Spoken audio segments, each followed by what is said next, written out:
রাজনৈতিক দলগুলোর মুখোমুখি হয়ে উঠছে সমন্বয়করা, যেখান থেকে বাদ পড়ছে না অন্তর্বর্তীকালীন সরকারও।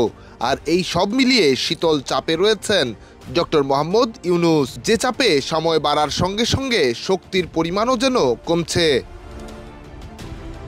বিএনপি, জামায়াত ইসলামী থেকে নূরের গণ অধিকার সবাই ডক্টর ইউনূসের সরকারকে নিজেদের বলে আসলেও 5 মাসের ব্যবধানে যেন হারিয়ে যাচ্ছে নিজেদের শব্দটা।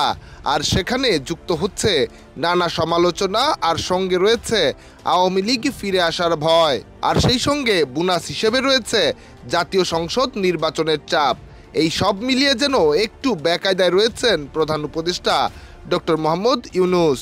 ছাত্র এসে বলল যে তারা একটা ঘোষণা দেবে, প্রোক্লেমেশন করবে, আমাকেও সেখানে থাকতে হবে। বেকায়দায় থাকার বাস্তব প্রমাণ পাওয়া যায় প্রোক্লেমেশন প্রশ্নে, যার জন্য হয় রাজনৈতিক দলগুলোর সঙ্গে বৈঠক, যেখানে বিভিন্ন রাজনৈতিক দল থেকে বৈষম্য বিরোধীরাও অংশ নেয়। তবে সেদিনও হয়নি কোনো স্পষ্ট ঘোষণা। তবে সবশেষ আশ্বাস নিয়ে ফিরেছেন সমন্বয়করা। তবে সব থেকে বেশি চাপ দিচ্ছে জাতীয় নির্বাচন।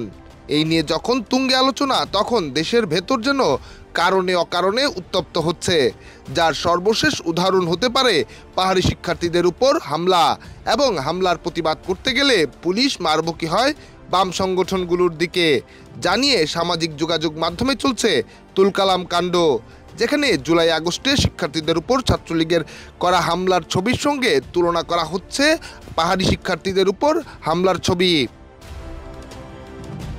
সময় যত বাড়ছে, সব মিলিয়ে সরকারের উপর চাপও যেন ততই বাড়ছে। এখন দেখার বিষয় সেই চাপ কিভাবে অতিক্রম করে ডক্টর ইউনূসের সরকার। সরকার অঙ্কুর, দেশ রূপান্তর।